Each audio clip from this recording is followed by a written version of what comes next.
लोकसभा सीटें 543 से बढ़कर 850 होने जा रही हैं। वहीं राज्यों से अधिकतम कितनी होंगी? 815 और यूनियन टेरिटरी से अधिकतम 35 सीटें होने का प्रावधान है। ये जो सीटों में बदलाव किया जा रहा है, ये परिसीमन प्रक्रिया के द्वारा किया जाता है। तो चलिए जान लेते हैं परिसीमन क्या होता है। तो सबसे पहले देखेंगे परिसीमन होता क्या है।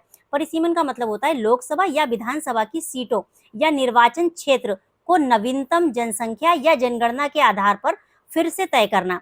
SC ST के लिए आरक्षित सीटों को निर्धारित करना इसलिए किया जाता है जिससे कि हर व्यक्ति की वोट की वैल्यू बराबर हो, मतलब 1 वोट और 1 वैल्यू।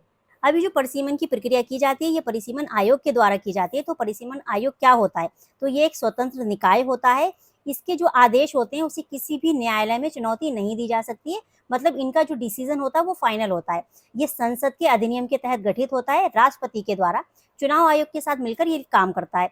अब इसमें सदस्य कौन कौन होते हैं? तो सर्वोच्च न्यायालय के सेवानिवृत्त न्यायाधीश होते हैं, मतलब सुप्रीम कोर्ट के जो रिटायर्ड न्यायाधीश होते हैं वो होते हैं।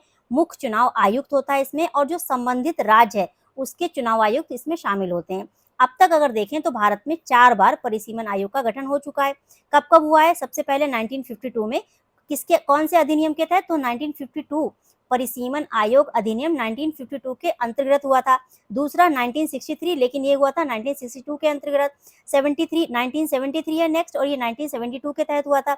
2002 ये हुआ था 2002 के अंतर्गत। यहाँ पर ध्यान रखना है, 2 इंपॉर्टेंट आर्टिकल हैं। पहला है आर्टिकल 82 और दूसरा है आर्टिकल 170। आर्टिकल 82 में बताया गया है कि प्रत्येक जनगणना के बाद पुनः समायोजन होगा किसका? सीटों का। दूसरे में बताया गया है 170 में राज्यों की प्रत्येक जनगणना के बाद जनसंख्या के आधार पर प्रादेशिक निर्वाचन क्षेत्रों का गठन होगा और परिसीमन सुनिश्चित करता है ये। अब आप मुझे बताइए कि जो नारी शक्ति वंदन अधिनियम है 2023 में, ये जो संशोधन हुआ था, महिलाओं के लिए 33% सीटें रिजर्व की गई हैं विधानसभा और लोकसभा में, वो कब से लागू होगा?